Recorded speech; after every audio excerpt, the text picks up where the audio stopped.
Hi friends, అందరూ ఎలా ఉన్నారు? బాగున్నారా? నేనైతే సొరకాయ సర్వపిండి పెడుతున్నాను. ఎలా పెట్టుకోవాలో ఏమేమి వేసుకోవాలో చూపిస్తా చూడండి. ఇప్పుడైతే సొరకాయని తీసుకొని పొట్టంతా తీసుకున్న తర్వాత ఇలా ముక్కలుగా కోసుకొని గీరుకొని పక్కన పెట్టుకోవాలి.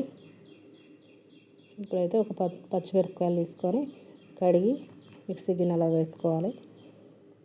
అందులో రుచికి సరిపడినంత ఉప్పు, ఎల్లిపాయలు ఒక 10 వేసుకోవాలి. కొంచెం జీలకర్ర వేసుకోవాలి. ఇలా నేను చూపించిన విధంగా మిక్సీ పట్టుకొని పక్కన పెట్టుకోండి. ఇప్పుడు మనం సొరకాయని గీరుకున్నాం కదా, దాంట్లోకి పచ్చిమిరపకాయలు పట్టుకున్న పేస్ట్ను వేసుకోవాలి. శనగపప్పు ఒక అర్ధగంట ముందు నానబెట్టుకున్న ఆ పప్పును కూడా వేసుకోవాలి. ఒక పిరికడంతే వేసుకోవాలి. పప్పు పొడుగ్గా తరిగి పెట్టుకున్న ఉల్లిపాయలు వేసుకోవాలి. చాలా టేస్టీగా ఉంటుంది. అందులోకి కరివేపాకు కూడా వేసుకొని అదంతా ఒకసారి కలుపుకొని ఇప్పుడు బియ్యం పిండిని వేసుకొని కలుపుకోవాలి. మనం చూసుకుంటూ కలుపుకోవాలి. ఆ నీరుతోటే కలుపుకోవాలి. అలాగా మనం వేరే నీళ్ళు పోయిన అవసరం లేదు. సొరకాయలు ఉన్న నీరుతోటే పిండిని కలుపుకోవచ్చు. బాగా మెత్తగా కలుపుకోవద్దు, బాగా గట్టిగా కలుపుకోవద్దు. మామూలుగా కలుపుకొని పక్కన పెట్టుకొని ఒక కళాయి తీసుకొని అందులో ఒక స్పూన్ ఆయిల్ వేసుకొని ఇలా గిన్నెకంతా రుద్దుకోవాలి.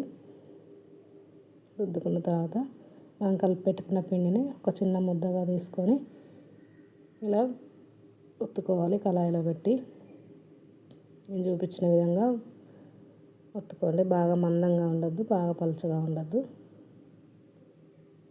ఇప్పుడైతే దాంట్లో హోల్స్ పెట్టి మంచిగా కాలుతుంది. ఇట్లా హోల్స్ పెడితే ఒక స్పూన్ ఆయిల్ వేసి స్టవ్ ఆన్ చేసి ఇప్పుడు స్టవ్ మీద పెట్టుకుందాం. ఒక 2 నిమిషాలు మూత పెట్టి ఉంచుకోవాలి.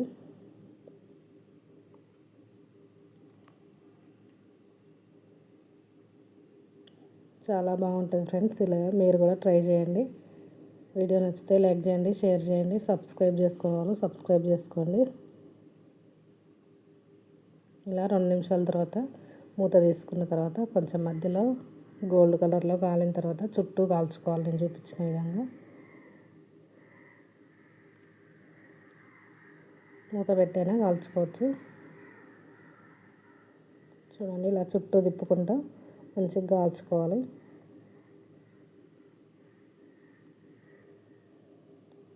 ఇలా కాలిన దాన్ని తీసి చూడండి, అంటుకోవట్లేదు. ఇప్పుడు స్టవ్ ఆఫ్ చేసుకొని ఇలా మూత మీద బోర్లిచ్చుకోవాలి. కొంచెం ఉడికినట్టు అవుతుంది, ఊడి పడుతూ ఉంటుంది. మనం తీయంగానే మంచిగా వస్తుంది.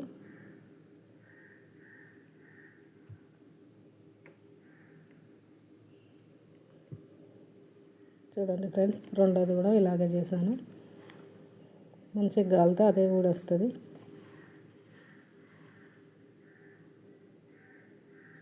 మళ్ళీ మూతను 1 నిమిషం పాటే అలా ఉంచుకోవాలి.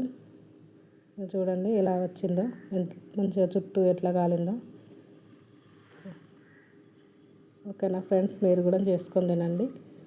ఎలా ఉందో కామెంట్ బాక్స్లో కామెంట్ చేయండి. ఇలాగే నేనంతా పిండిని పెట్టుకొని అలా చేతితో రాకపోతే ఇలా హస్తంతో కూడా ఇలా తీసుకోవచ్చు. ఓకేనా ఫ్రెండ్స్, సూపర్గా ఉంటుంది. మీరు కూడా ట్రై చేయండి.